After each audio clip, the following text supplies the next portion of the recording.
Então nós vamos continuar a aula a respeito de dons espirituais, e hoje nós vamos falar sobre outra classe de dons. Abra sua Bíblia em 1 Coríntios capítulo 12, nós vamos ler a partir do versículo 1. Eu fechei o olho assim, Ô Jesus, quem que é que tá passando aí? 12, capítulo 1. Na semana passada nós falamos sobre dons de ministério. Quem é que entrega os dons de ministério pra gente? Quem é que entrega os dons ministeriais para nós, para a igreja? Jesus. Dons. 1 Coríntios 12. Então, quem entrega os dons ministeriais é Jesus. Quais são os 5 dons de ministério que vocês lembram?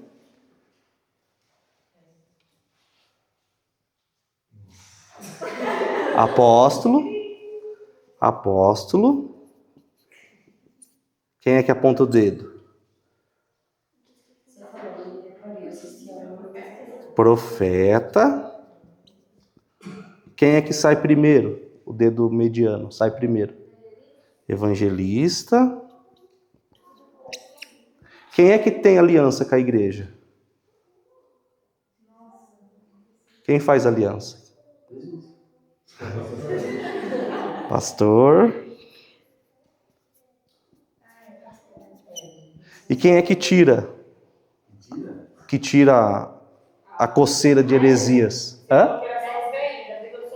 Mestre. Hã? Mestre. Ah, você viu? Então, ó, esses são os 5 dons ministeriais, tá bom? Essa é uma das listas de dons que nós encontramos na Bíblia. Nós vamos ver uma outra lista. Deixa eu explicar uma coisa antes da gente ler essa lista, uma coisa para deixar claro. O Espírito Santo ele não é limitado, não tem limite para ele. As listas que existem na Bíblia não é uma lista para dar todos os dons. Eu quero dizer que existem dons que nem estão listados aqui. Não estão listados na Bíblia. Por exemplo, no começo da igreja, nos primórdios, os judeus costumavam cantar muito. Eles cantavam muito. Então, as reuniões religiosas dos judeus tinham muita música. Como os cristãos do primeiro século, o desejo era romper com o judaísmo, já que eles não praticavam mais as obras da lei, do judaísmo. Não tinha mais circuncisão, não tinha mais guarda do sábado. Percebe que rompeu, ficou para trás. Então, uma das coisas que ficou para trás também no primeiro século foram as músicas. Na maior parte das reuniões cristãs da época, naquela época, não haviam canções. Algumas pessoas cantavam, sim, mas não com a rotina que a gente canta hoje. Então, hoje, na igreja, nós temos músicos, cantores, pessoas que ensinam música. Percebe que essas características são aptidões espirituais, mas não estão listadas em nenhum grupo de dons. O fato de não estar listada no grupo de dons quer dizer que não é um dom de Deus? É um dom. É um dom de Deus. Entende? Não estar listada aqui, quando Paulo está escrevendo a respeito dos dons, ele quer apontar para uma coisa. Ele quer... A lista que nós vamos ler, por exemplo, o contexto que ele está falando é da diversidade do corpo de Cristo. O corpo tem muitos membros diferentes, mas é um só. Então o objetivo dos dons, mesmo sendo diferentes, muitas vezes parecem ser opostos, mas o objetivo tem que ser comum, tem que ser um. Quando Paulo está falando a respeito dos dons, ele não está querendo dar uma lista para terminar todos os dons. Não. Ele só está explicando que existem diferenças nos dons, mas o Espírito Santo que opera através dos dons é um só. E o corpo de Cristo tem que ser unido, tem que ser um, certo? Então, eu quero deixar claro o seguinte: não podemos limitar o Espírito Santo. Nós temos as listas ministeriais aqui, dons de ministério. Mas toda igreja normalmente tem alguém que faz serviço, que é o diácono. E não aparece o diácono aqui. Nós vamos ver o dom de serviço em uma outra lista. Eu vou citar essa lista. Mas você percebe que se ele fosse querer esgotar o assunto com todos os dons, então o dom de serviço, de diaconato, tinha que aparecer aqui nos dons de ministério. Mas não aparece. Então quer dizer que existem diversos outros dons que estão atuantes na igreja hoje. A referências é essa lista. Esta lista nos serve como referência, como norte. Mas eu quero deixar bem claro, o Espírito Santo age de formas múltiplas. Nós vamos ler esse texto hoje. Formas múltiplas de ação. Essas formas múltiplas entregam ao ser humano dons múltiplos, variados, cada um de acordo com o jeito dele. Principalmente de acordo com a vontade do Espírito Santo. É ele que opera em nós. Então, 1 Coríntios capítulo 12, versículo 1 diz assim: Meus irmãos, eu quero que vocês saibam a verdade a respeito dos dons que o Espírito Santo dá. Vocês sabem que quando ainda eram pagãos, vocês eram desviados de várias maneiras para a adoração dos ídolos, os quais não têm vida. Por isso precisam compreender que ninguém que diz que Jesus seja maldito pode estar falando pelo poder do Espírito Santo de Deus. E ninguém pode dizer Jesus é Senhor a não ser que seja guiado pelo Espírito Santo.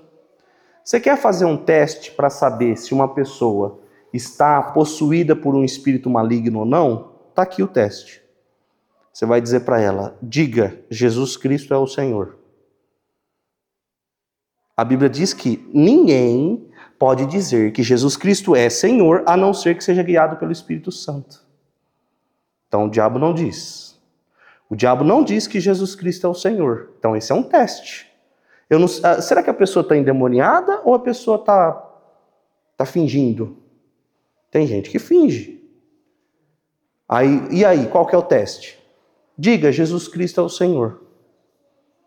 Aí se disser, então não é demônio. É outra coisa. Se não disser, a probabilidade de ser demônio é muito grande, ou o cara conhece o texto. Aí o segundo teste, você fala o seguinte, vamos chamar a polícia. Se sair com a polícia, porque a polícia não tem poder para expulsar demônio, né? Tem poder para fazer outras coisas, mas expulsar demônio, aí você fala, vamos chamar a polícia. Se o dos demônios sair, então não era demônio. Eu já vi isso daí acontecer. Tentando expulsar e não sai. Vamos chamar a polícia. Não, saiu. Já acabou. Então a polícia expulsa demônios que não são verdadeiros. Seguindo o texto, versículo 4. Existem diferentes tipos de dons espirituais. Os dons são diferentes, mas é um só. E o mesmo Espírito que dá esses dons. Quem é que concede os dons aos seres humanos? Espírito Santo. Mas é um só e o mesmo Espírito que dá esses dons. Os dons ministeriais, está destacado no texto que é Jesus que entrega para a igreja. Essa lista aqui é os dons de manifestação. E quem é que entrega? Os dons de manifestação de 1 Coríntios 12, o texto. Espírito Santo. Tá? Versículo 5. Existem maneiras diferentes de servir. Olha que legal. Existem maneiras diferentes de servir. Mas o Senhor que servimos é o mesmo. Existem formas diferentes de servir, mas o Senhor é o mesmo.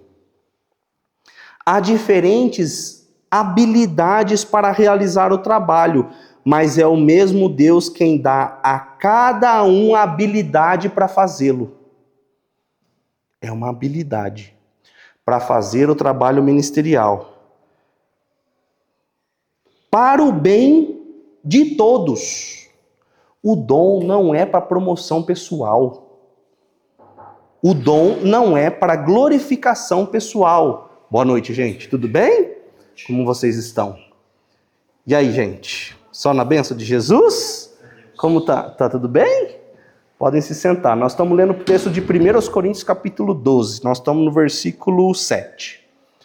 O dom, a operação dos dons é para o bem comum, bem de todos, bem da igreja.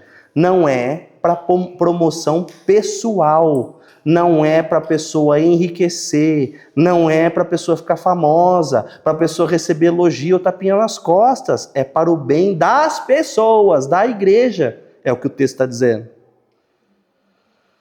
Deus dá a cada um alguma prova da presença do Espírito Santo. Para uma pessoa, o Espírito Santo dá a mensagem de sabedoria. Então, o primeiro dom da lista de dons de manifestação, mensagem de sabedoria. Outra versão diz, palavra de sabedoria. Segundo dom, aí, olha só como Paulo coloca. Para uma pessoa, o Espírito dá a palavra da sabedoria. Para outra, o mesmo Espírito dá a palavra de conhecimento. Existe diferença entre sabedoria e conhecimento? A gente acha que não, né? Mas aqui está dizendo que para um dá a palavra de conhecimento. E para outro dá a palavra de sabedoria. Então são coisas diferentes. Nós vamos estudar dom a dom, tá bom? Seguindo o texto, versículo 9. Para uma pessoa, o mesmo Espírito dá a fé. Para outra, dá o poder de curar. Uma pessoa recebe do Espírito poder para fazer milagres. A outra recebe o dom de anunciar a mensagem de Deus. Ainda a outra pessoa recebe a capacidade de saber a diferença entre os dons que vêm do Espírito e os que não vêm dele. Tem pessoas que têm uma capacidade sobrenatural de conseguir saber, discernir se o dom que está operando, se vem de Deus ou se não vem dele. O que você está querendo dizer, Everson? Eu estou querendo dizer que o diabo engana as pessoas. Ele engana. Esse é o trabalho dele. E aí vai ter hora que vai parecer. Vai ter hora de que quem não tem o dom de discernimento vai achar que é. Porque parece. Tem gente que se emociona, que chora. Deus falou comigo. Aqui está dizendo que tem pessoas que têm uma capacidade de discernir se é Deus ou se não é Deus que está operando. O diabo entrega dons? Pelo jeito, sim. Parecidos com o do Espírito Santo, inclusive. É o que está escrito aqui. Certo? Seguindo o texto. Para uma pessoa, o Espírito dá a capacidade de falar em línguas estranhas. Para outra, ele dá a capacidade de interpretar o que essas línguas querem dizer. Porém, é um só e o mesmo Espírito quem faz tudo isso. O mesmo Espírito que dá a palavra de conhecimento, palavra de sabedoria, discernimento de espírito, interpretação de línguas, é o mesmo. É o mesmo Espírito. Porém, é um só e o mesmo Espírito quem faz tudo isso. Ele dá um dom diferente para cada pessoa conforme ele quer. Conforme o bom prazer da vontade dele. É do jeito dele. Conforme ele quer. A gente deve orar buscando os dons? Sim, devemos. Esse texto já deixa evidente que todos nós, cristãos, recebemos um dom. Cabe a nós conhecer esse dom. Tem um texto na Palavra de Deus, no Antigo Testamento, em 1 Samuel. Samuel era menino, ele estava dentro do templo, ajudava o sacerdote, o sumo sacerdote Eli, a cuidar das coisas. Um dia de noite ele ouviu alguém chamando, Samuel. Aí ele levantou, foi até o sumo sacerdote, o senhor me chamou? Não te chamei. Pode voltar a dormir. Aí ele voltou. Aí ele ouviu, Samuel, audivelmente, com esses ouvidos aqui. Samuel, aí ele, o senhor me chamou? Não. O sumo sacerdote Eli deu a maior lição que alguém pode dar para alguém que está começando. Quando você ouvir a voz, você responda. Diga, Senhor, porque o teu servo ouve. Quem é que estava chamando Samuel? Deus. Deus falou, Samuel. Aí Samuel, fala, Senhor, porque o teu servo ouve. E aí ele começa com essa interação, conversação, entendimento disso. Quem não sabe andar de bicicleta aqui, levanta a mão. Será que alguém tem vergonha? Todo mundo sabe andar de bicicleta? Que benção. Senão a gente... Você não sabe? A sua mãe está dizendo que não. Então, como que a gente aprende a andar de bicicleta? Tem um cursinho? Vocês vão lá num curso? Ó, aqui tem 2 rodas. Isso aqui é o banco. Você senta. O pai gritando? A gente aprende a andar de bicicleta. É? Sabe como a gente aprende a andar de bicicleta? Andando. Como é que a gente aprende a falar? Falando. A gente aprende a falar falando. Como é que a gente aprende a dançar? Dançando. A gente aprende fazendo. Como é que a gente aprende a operar nos dons? Operando. É dessa forma que a gente aprende. Nós temos que começar igualzinho criança. Sabe, o pastor Luciano Subirá, ele fala muito a respeito de dons. Ele fala de um sentimento que ele chama de suspeita profética. Ele diz que é como se fosse um sentimento ou um pensamento, mas é diferente. Conforme o tempo, ele consegue discernir se é ele que está pensando, sentindo, ou se é o Espírito Santo que está agindo. Então, ele foi usado um dia em palavra de conhecimento para um jovem, aí ele chegou até no jovem, ele tinha uma suspeita de que o jovem estava triste porque ele brigou com o pai. Aí ele falou assim, viu, desculpa a pergunta, normal, conversa. Eu estou sentindo no meu coração que você brigou com seu pai, é verdade? Aí o jovem regalou o olho e falou, é verdade. Aí ele foi para o próximo passo. Você não costuma brigar com seu pai, né? Com a sua mãe até você briga, mas com seu pai você não costuma brigar. Ele, é verdade. E as palavras que foram ditas foi de uma ofensa muito grande, né? Aí o rapaz desabou, como é que você sabe? Aí ele falou, porque Deus me disse. Depois que ele fez todas as confirmações daquilo, então ele falou, Deus me disse. Qual é o mal hoje em dia? As pessoas sentem ou pensam e dizem, assim diz o Senhor. E nem sempre é o Senhor que está dizendo. Às vezes é a pessoa que está sentindo ou pensando. Nem sempre é com malícia, viu, gente? Porque a gente já pensa automaticamente como se fosse alguém malicioso. Mas pode ser só um ser humano comum. Normalmente a pessoa até quer o bem dos outros. Mas nem sempre é Deus que está falando. Como é que eu posso saber? Através de uma confirmação. Como é que eu posso operar nos dons? Como eu aprendo? Operando. Nós vamos investir um tempo aqui, eu vou dar a lista de dons para vocês, eu vou explicar como são, vou dar referências do Antigo Testamento. Mas como que vocês vão aprender mesmo? Tentando, fazendo, perguntando, entende? É desse jeito. Até que vai chegar um dia que você vai ter tanta experiência, tanta maturidade, que você vai chegar e vai falar, assim diz o Senhor. Por quê? Porque vai ser uma voz inconfundível. Samuel ouviu a voz de Deus e achava que era a voz do sumo sacerdote Eli. E não era. Era a voz de Deus. Confundiu. Nós podemos confundir as vozes em nosso interior? Claro. Principalmente quando nós estamos começando. Como é que eu sei que é Deus que está falando? Hoje, como que eu sei? Por causa da experiência, do tempo. Quando eu estou preparando uma aula, quando eu estou preparando uma mensagem, uma palavra, vem alguma coisa assim, eu falo, isso aqui é Deus que está falando. É inconfundível. Isso aqui é Deus que está direcionando, é Deus que está comunicando. Por quê? Conforme o tempo, você consegue discernir. Então vamos ver os dons? Vamos para uma lista, ó. Então aqui nós temos os dons ministeriais, aqui nós temos os de manifestação. São 9. Manifestação. 9 dons. Palavra de conhecimento.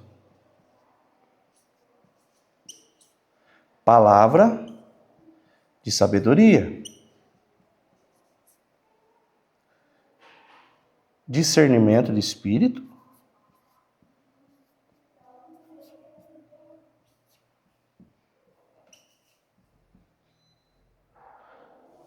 deixa eu pôr o discernimento mais próximo aqui. Discernimento. Discernimento de espírito. Fé, cura, milagre,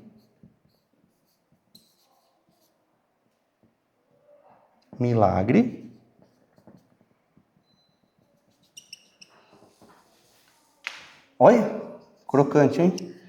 Profecia, interpretação de línguas e línguas espirituais. Vamos lá. Bom, eu dividi em grupos de 3. Por quê? Porque é assim que a maior parte dos teólogos entendem.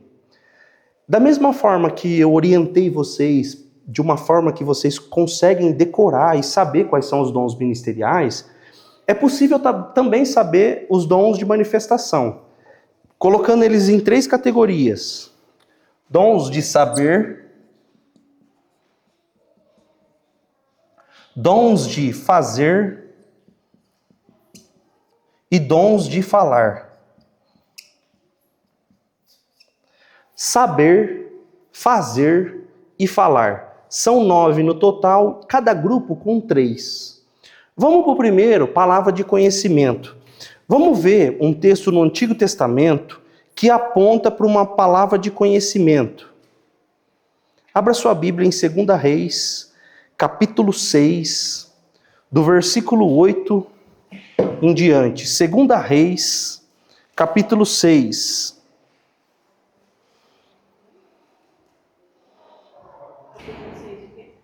Segunda Reis, capítulo 6, versículo 8.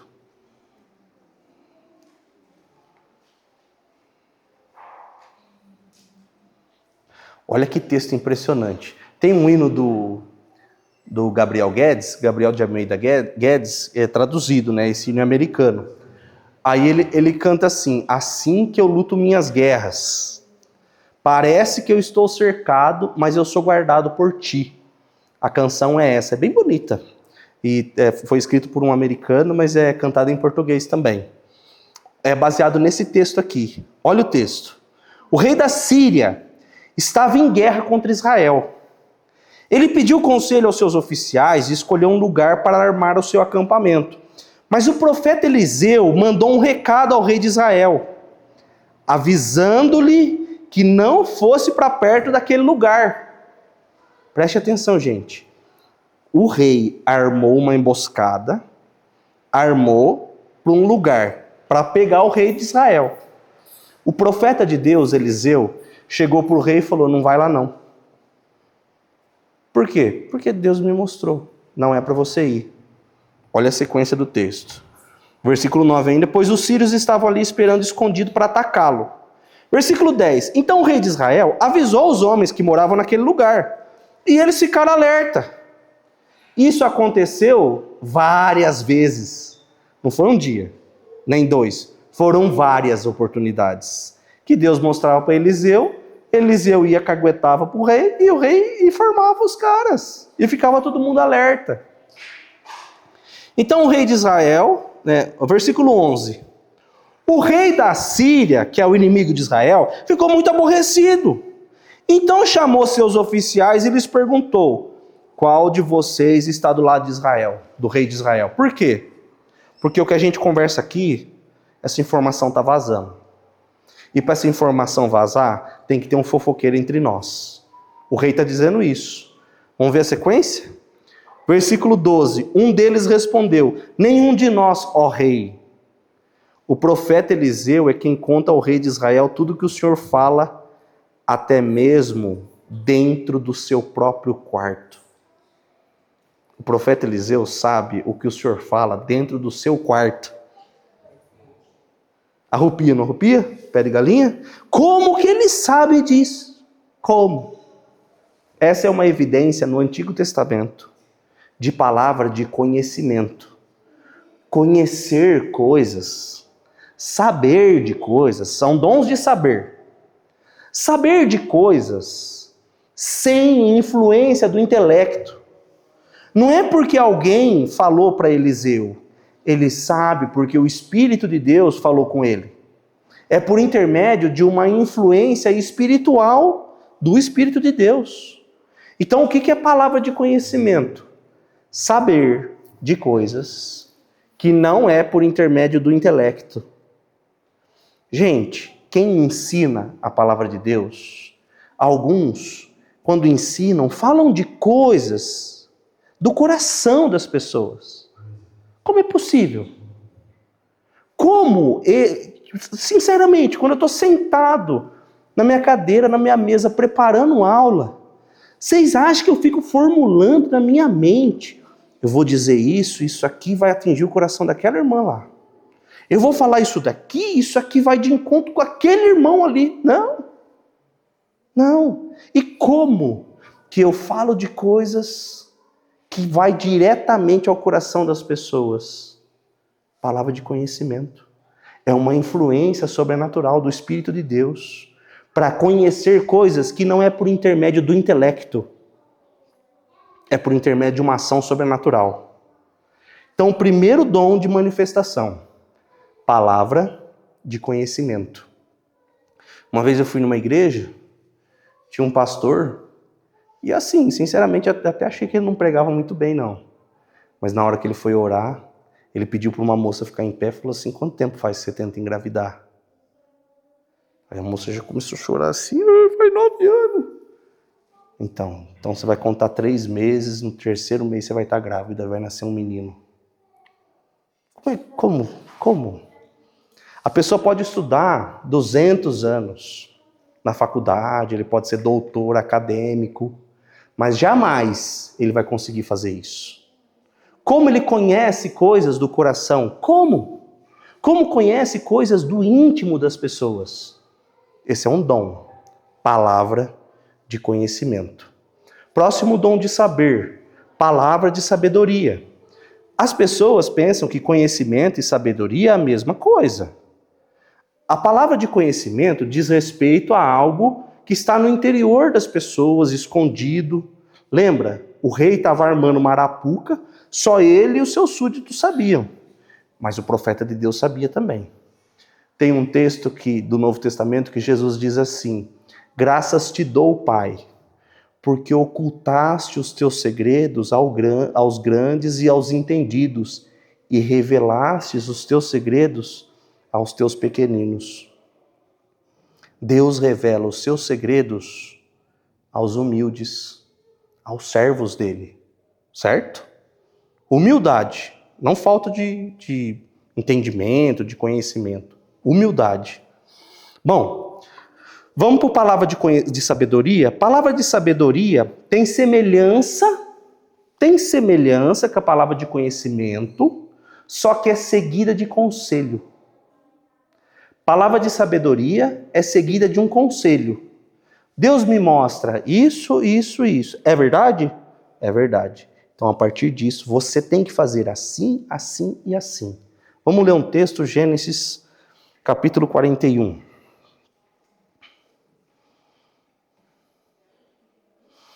Gênesis 41. Versículo 33.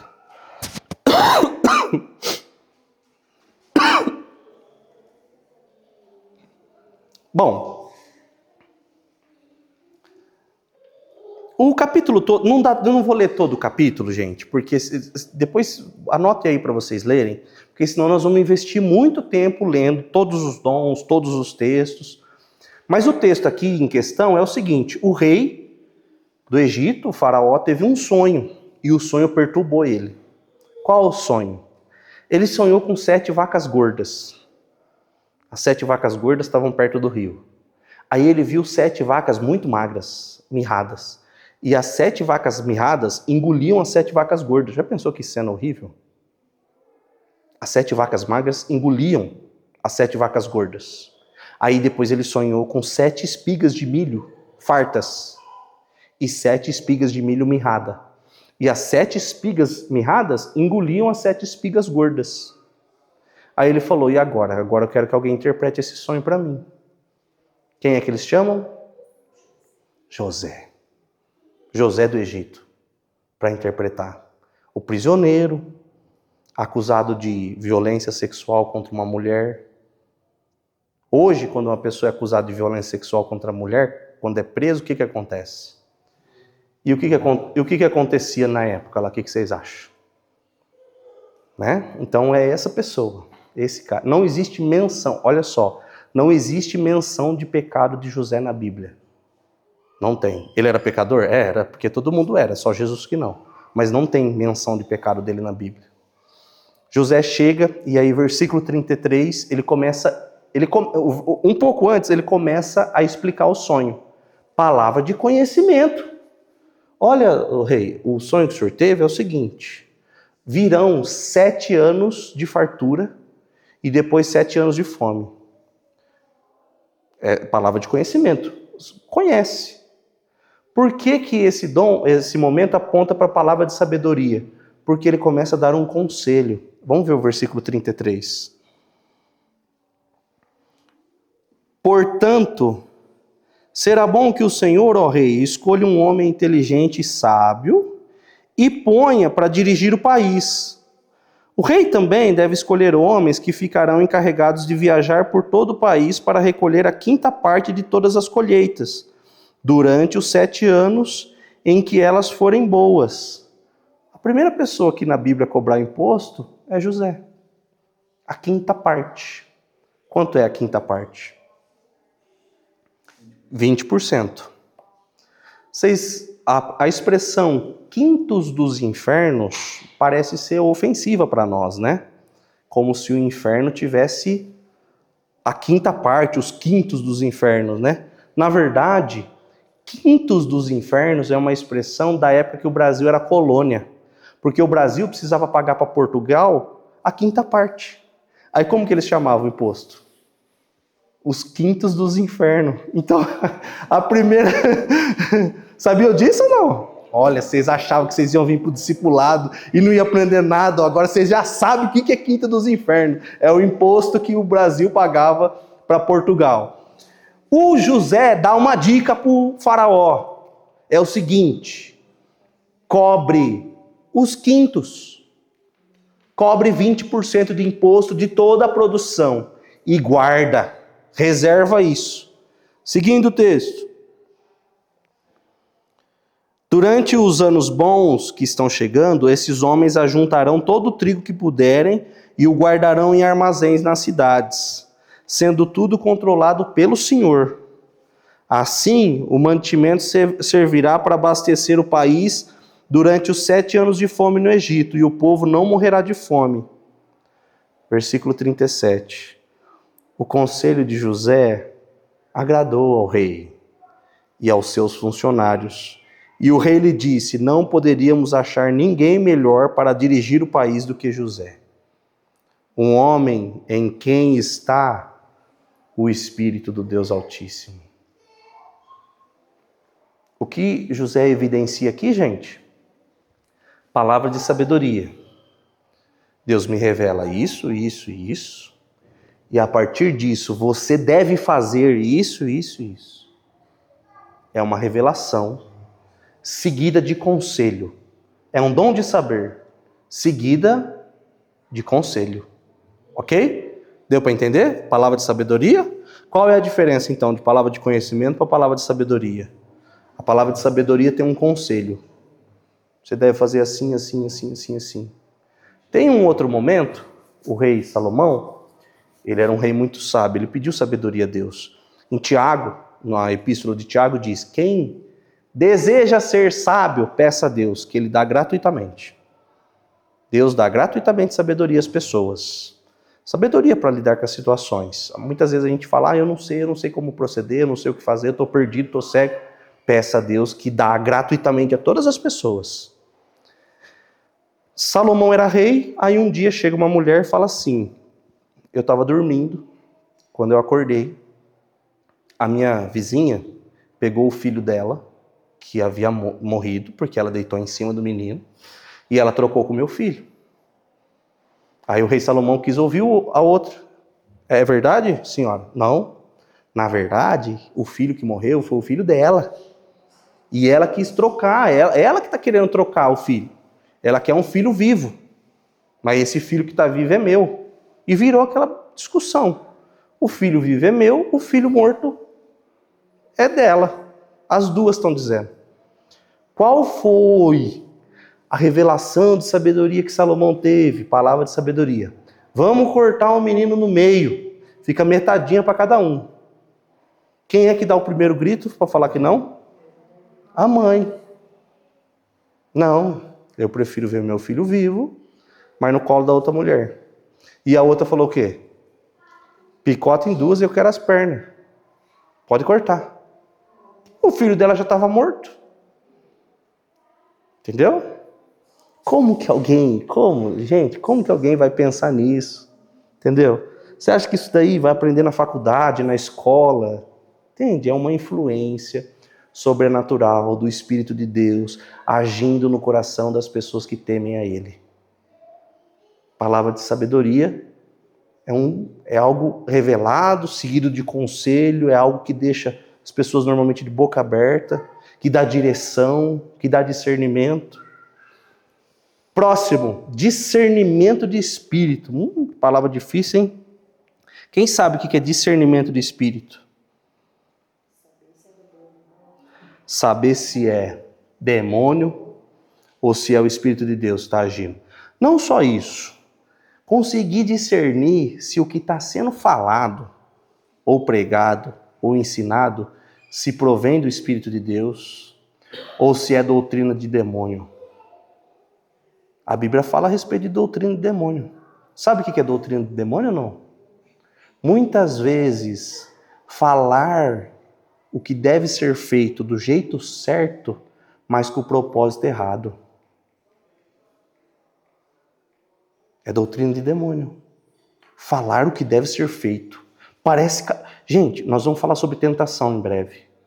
O diabo, quando foi tentar Jesus, ele citou 3 textos bíblicos.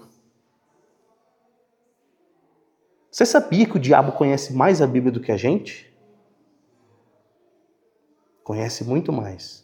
Qual é o problema? Ele não está nem aí para o conhecimento, ele não obedece. Nem obedece, nem obedeceu. Então, doutrina de demônio é muitas vezes falar o que é o certo, mas com o propósito no coração errado. Deus sempre recebe primeiro a pessoa e depois as suas ações.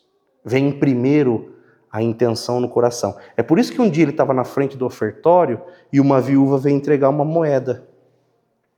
Tinha ricos entregando sacos de dinheiro. Mas Jesus diz, a maior oferta é daquela senhora, daquela viúva. Por quê? Porque no coração daquela mulher, ela deu o sustento dela. Ela deu tudo. E os ricos davam o que sobrava. Percebe? O que sobrava. Então para Deus, primeiro vem a intenção do coração. Depois as ações. Ah, mas eu estou fazendo o certo. Mas como é que está o coração? Tem gente que faz o certo por orgulho. Tem gente que faz o certo, como diria minha afinada avó, para se amostrar. Tem gente que faz coisa na igreja, buscando reconhecimento humano. Tinha um fariseu, já contei para vocês, tinha um fariseu orando, com as mãos erguidas e orando alto. Muito obrigado, porque não me fizeste pecador, como este cobrador de impostos. Jesus recebeu a oração dele? Certo? Discernimento de espírito é conseguir discernir se é Deus que está agindo ou se não é Deus que está agindo. Pode ser o diabo ou pode ser o espírito da pessoa. Nem todas as falsas doutrinas ou falsas profecias é um demônio que está agindo. Pode ser o coração da pessoa. Nós temos um exemplo na Bíblia de um rei que estava doente, e aí, desculpa, eu estou confundindo aqui. Davi não estava doente, ele estava velho, estava prestes a morrer, e ele queria construir o templo de Deus.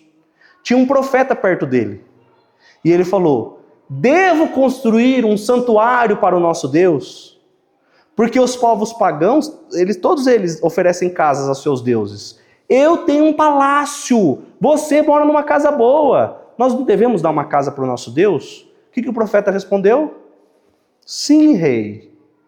Parece ser bom aos olhos do Senhor. O profeta Natã falou. Aí ele estava saindo, aí Deus falou: quem falou? Quem mandou você falar isso aí?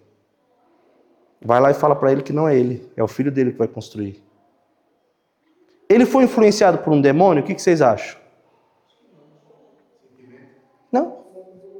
É, dele. Falou do coração dele. Hã?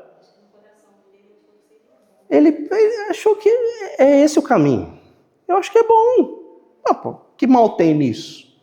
Mas Deus falou: não, Davi, isso é sua mão está cheia de sangue, Davi. Sua mão não.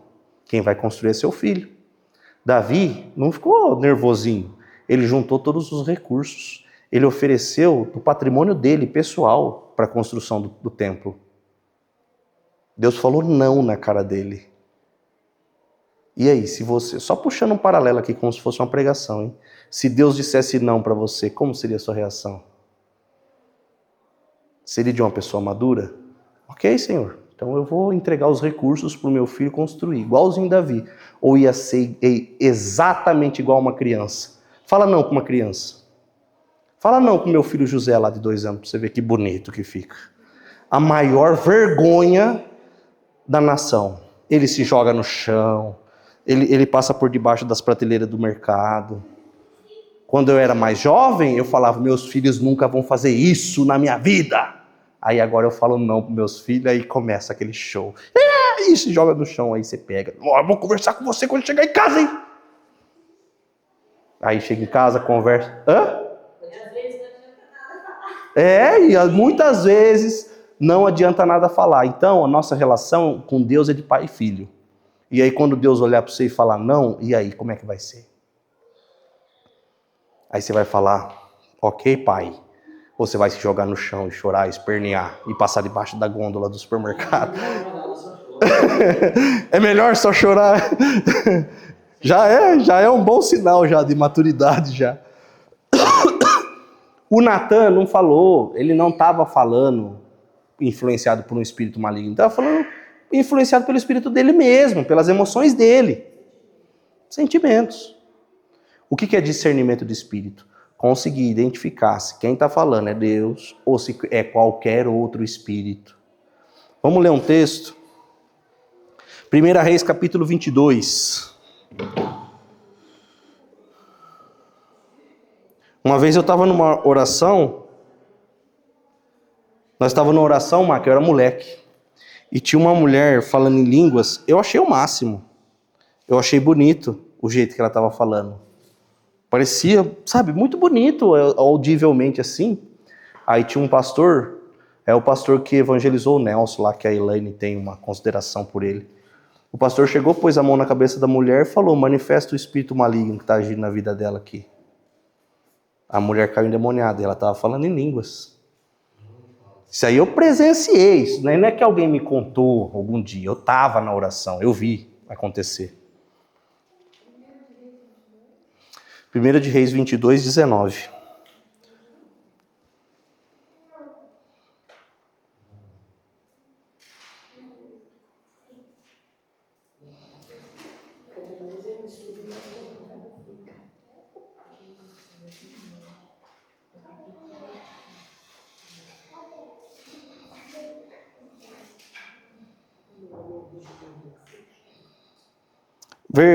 Primeira Reis 22, 19. Micaías continuou: agora escute o que o Senhor está dizendo. Eu vi o Senhor sentado no seu trono, no céu, com todos os seus anjos, à sua direita e à sua esquerda.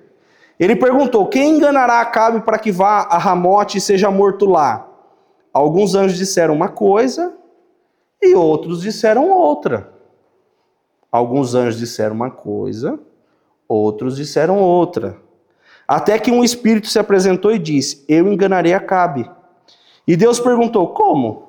E o espírito respondeu: eu irei e farei com que todos os profetas de Acabe Olha isso, gente. Um espírito se apresentou e falou: eu irei e farei com que todos os profetas de Acabe digam mentiras. Então Deus ordenou: vá então e engane. Você vai conseguir. Micaías é um profeta de Deus. E ele está tendo uma revelação dessa história. Ele sabe que os profetas de Acabe estavam sendo influenciados por um espírito maligno para enganar o rei Acabe. O quê? Como é que ele sabe disso, gente? Discernimento de espírito. O que é discernimento de espírito? Distinguir se quem está falando, agindo, se movendo, fazendo, se é o Espírito Santo de Deus ou se é qualquer outro espírito. Pode ser maligno, pode ser humano, pode ser qualquer outro espírito. Isso é discernimento. Sinceramente, da lista de todos os dons que as pessoas colocam como categoria, as pessoas vão falar que os mais importantes é esse aqui, ó, cura.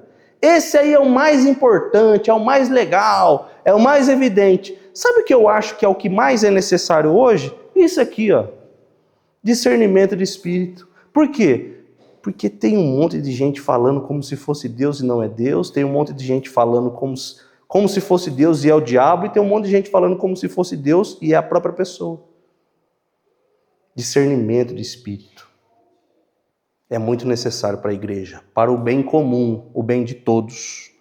Seguindo a lista de dons, dom da fé. Gente, essa fé não é fé para salvação. Todo cristão tem que ter fé para ser salvo. Quem crer e for batizado será salvo. Fé. Para ser salvo precisa de fé. É assim a teologia cristã. Justificação pela fé. Então é necessário fé. Essa capacidade aqui, essa capacitação é sobrenatural. É além do convencional. Não tem nada a ver com a fé para salvação. É uma fé extraordinária. Eu não vou ler o texto, porque não vai dar tempo. Mas eu vou citar. Elias orou para cair fogo do céu. Precisa de fé ou não? Você tá brincando, né? Gente, vamos ler sim, vamos ler, nós não tá com pressa. 1 Reis, capítulo 17.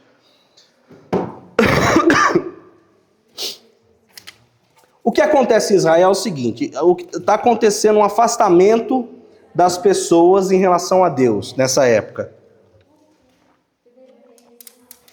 E o povo estava adorando a deuses falsos, Baal e Azerá, né?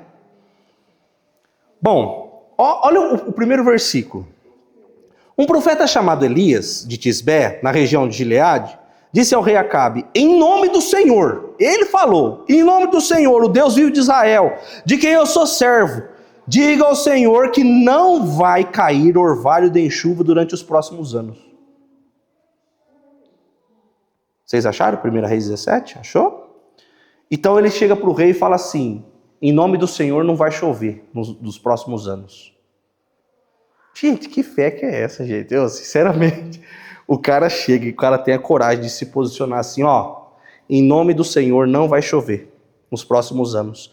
E durante 3 anos e meio não choveu. Agora, para mim, isso aqui, ó, vamos piorando a situação. Versículo 8.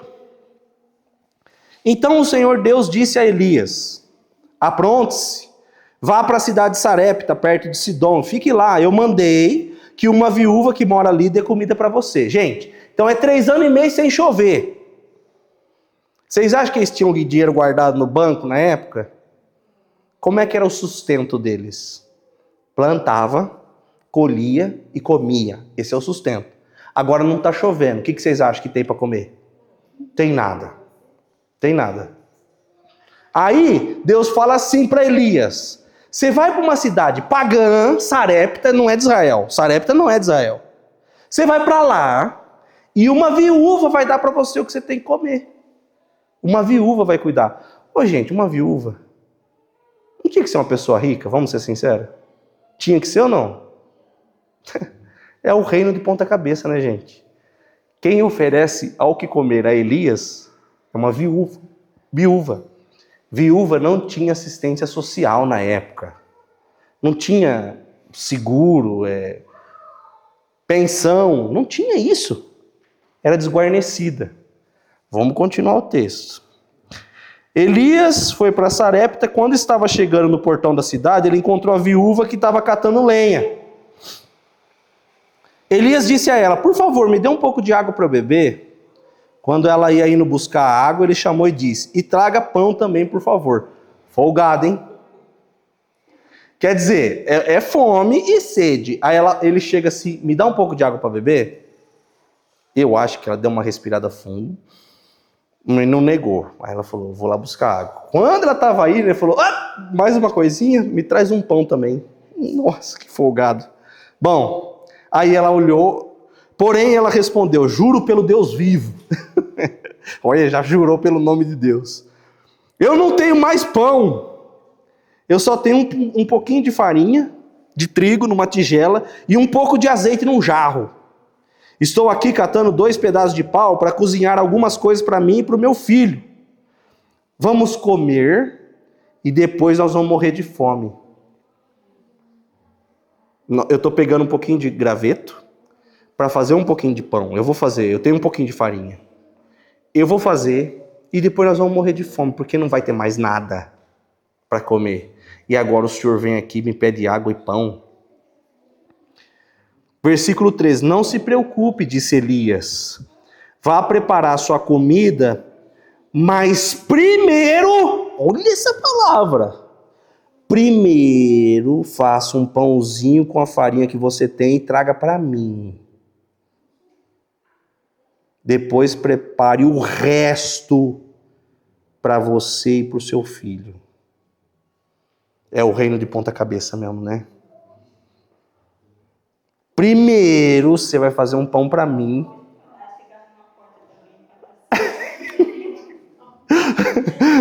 Como seria se você estivesse atendendo? Você não é viúva, mas você está fazendo comida ali. Eu quero... Não tem comida pronta aqui. Eu estou fazendo aqui para minha família, minhas filhas. Faz primeiro para mim e o que sobrar você dá para suas filhas. Eu ia mandar para onde? Para os impostos de Portugal? Para os quintos? Não, você percebe, gente? Não, e olha o posicionamento dele. Gente, ele era um homem, provavelmente jovem, saudável. Provavelmente ele ia viver.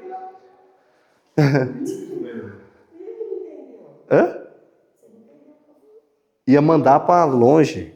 Os impostos de Portugal lá que eu falei.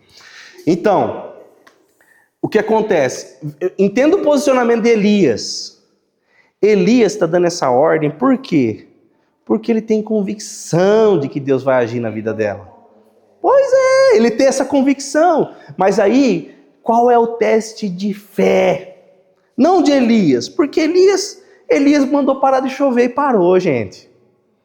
Elias já está cheio de fé. É para a mulher. Seguindo. Versículo 14. Pois o Senhor, o Deus de Israel, diz isso: não acabará a farinha da sua tigela, nem faltará azeite do seu jarro, até o dia em que eu, o Senhor, fizer cair chuva sobre a terra. Depois... Então a viúva fez, conforme Elias tinha dito, e todos eles tiveram comida para muitos dias. Sabe o que eu fico imaginando? Tipo, ela... Acho que não. Imagina a farinha borbulhando dentro da panela, o azeite vertendo. Foi por muitos dias. Nem ela, nem o filho dela passou fome, nem morreu de fome. Nem o profeta de Deus. O que é isso? O que é isso, Everson? É uma fé sobrenatural que não dá para explicar. Não dá. Não tem referência. Entende? Ô Everson, você tem essa fé? Não tem. Não tem. Esse dom aqui não tem. Mas nem a pau. Chegar e falar assim, você vai fazer comida para mim e vai deixar... Não, não tem. Bom, vamos para o próximo capítulo agora. Ah, lembrando.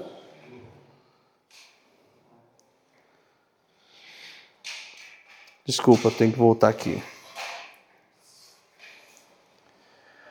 Versículo 17 do mesmo capítulo. Então, a história é a seguinte. A mulher fez bolo muitos dias porque verteu farinha e verteu azeite. Versículo 17. Algum tempo depois, o filho da viúva ficou doente. Ele foi ficando cada vez pior e acabou morrendo. Então ela disse a Elias, homem de Deus, o que o Senhor tem contra mim?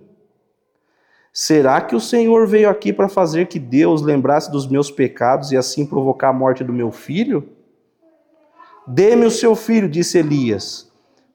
Então Elias pegou o menino no braço da mãe, levou para o andar de cima, para o quarto onde estava morando e colocou o menino na sua cama.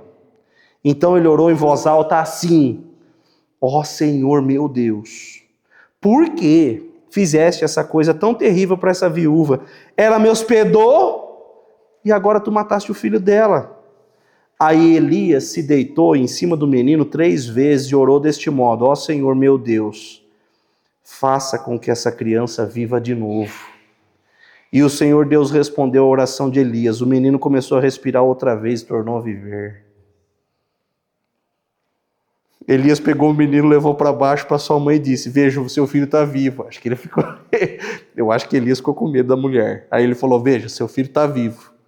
Então ela disse a Elias, agora eu sei que o Senhor é um homem de Deus e que Deus realmente fala por meio do Senhor. Esse é o versículo 17. Vamos para o 18. Algum tempo depois, no 3º ano da seca, o Senhor Deus disse a Elias, vá se apresentar ao rei Acabe, pois eu vou mandar chover. Então Elias saiu para se apresentar a Acabe. A falta de alimentos era muito grande em Samaria. E por isso Acabe mandou chamar Obadias, o administrador do palácio. Obadias era um fiel adorador do Senhor Deus. Bom, vamos lá, vamos para o versículo 27. Elias mandou chamar todos os profetas, 450 de Baal e 400 de Azera. E aí ele falou, o Deus que responder com fogo, esse é Deus verdadeiro. Deus que manda fogo do céu. Versículo 27. Ao meio-dia, Elias começou a caçoar deles. Ele dizia, orem mais alto, pois ele é Deus. Versículo 27 do capítulo 18. Pode ser que ele esteja meditando o que tenha ido no banheiro. O Elias está falando dos deuses de Baal e Azera, os deuses pagãos. Por quê? Porque os profetas de Baal começaram a clamar por Baal. Baal, manda fogo para consumir, para provar que o Senhor é Deus. Aí Elias começa a falar assim, ore mais alto. Pode ser que ele esteja meditando o que ele tenha ido no banheiro. Talvez ele tenha ido viajar, talvez esteja dormindo. E vocês terão de acordá-lo. Orem mais alto. Aí os profetas oraram mais alto e começaram a se cortar com facas e punhais, conforme o costume deles, até que o sangue começou a correr. Passou o meio-dia e eles continuaram a orar, gritar até a hora do sacrifício da tarde, porém não se ouviu nenhum som. Passou o meio-dia, versículo 30. Então Elias disse ao povo, cheguem para mais perto de mim. Todos chegaram mais perto de Elias. E ele começou a consertar o altar do Senhor Deus que estava derrubado. Ele pegou 12 pedras, uma para cada uma das 12 tribos, que tinham o nome dos filhos de Jacó, o homem a quem o Senhor tinha dado o nome de Israel. Com essas pedras, Elias reconstruiu o altar para a adoração do Senhor.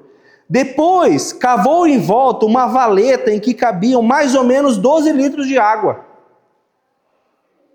Ele é muito desaforado, gente. Ele vai pedir para Deus mandar fogo para queimar e ele joga água. Ele cavou uma valeta ao redor do altar que cabia 12 litros de água. Em seguida, colocou a lenha no altar, cortou o touro em pedaços, pôs em cima da lenha, e então disse, encham 4 jarras com água, e derramem sobre o animal sacrificado e sobre a lenha. Eles fizeram o que Elias estava mandando, e ele disse, façam de novo. Façam de novo. E fizeram de novo. Façam pela terceira vez. Fizeram pela terceira vez. A água correu em volta do altar e encheu a valeta. Ficou um rio do lado. Quando chegou a hora do sacrifício da tarde, o profeta Elias chegou perto do altar e orou assim: ó Senhor, Deus de Abraão, Isaque e Jacó, prova agora que és o Deus de Israel e que eu sou o teu servo e que fiz tudo isso de acordo com a tua ordem. Responda-me, ó Senhor, responde-me, para que este povo saiba que tu, ó Senhor, és Deus e que está trazendo esse povo de volta para ti. Então o Senhor mandou o fogo. O fogo queimou o sacrifício, queimou a lenha, queimou as pedras, queimou a terra e secou a água que estava na valeta. Que fogo é esse? Queimou a terra, queimou a pedra? Então o Senhor, quando viram isso, os israelitas se ajoelharam, encostaram o rosto no chão e gritaram: o Senhor é Deus, só o Senhor é Deus. Elias ordenou: prenda os profetas de Baal, não deixe escapar nenhum. Todos foram presos, e Elias fez com que descesse até o riacho de Quizon e ali os matou. Como é que o cara manda construir um altar? Como é que o cara tem coragem de orar para cair fogo do céu e joga água? Como? Fé. Uma fé inexplicável, sobrenatural. Dá para explicar? Não, não dá. Dons de curar. Bom, existem inúmeros textos. Eliseu um dia chegou o Naamã. Naamã, aquele país havia dominado Israel e levou um monte de escravo. Dentre os escravos que eles levaram, levou uma menina de Israel. O todo-poderoso Naamã era general do exército persa. General. Só que ele tinha lepra. A lepra era uma doença que consumia a pele, a carne, o tecido ia se deteriorando, se decompondo. A pessoa viva tinha mau cheiro. O Naamã tinha uma armadura, roupas finas de general, então ele se cobria. Ele cobria sua carne, suas vergonhas. E aí um dia a menina que era escrava falou: meu senhor, se o senhor fosse para a minha terra, o senhor saberia que lá tem um profeta de Deus. Esse profeta oraria pelo senhor e o senhor ficaria curado. O Naamã, sabe o que ele fez? Preparou 2 carroças de ouro, trouxe uma comitiva de lá. Gente, são muitos quilômetros, é muitos dias, muitos meses. Eu já acho que essa menina tem uma fé. Porque é o seguinte, quais garantias esse homem ia ser curado? Olha a fé dessa menina, gente. Vamos ser assim, a menina era escrava. Já pensou se o cara faz todo esse trajeto e aí chega lá e não é curado? Quando ele voltasse, o que você acha que ia acontecer com essa menina? Escrava.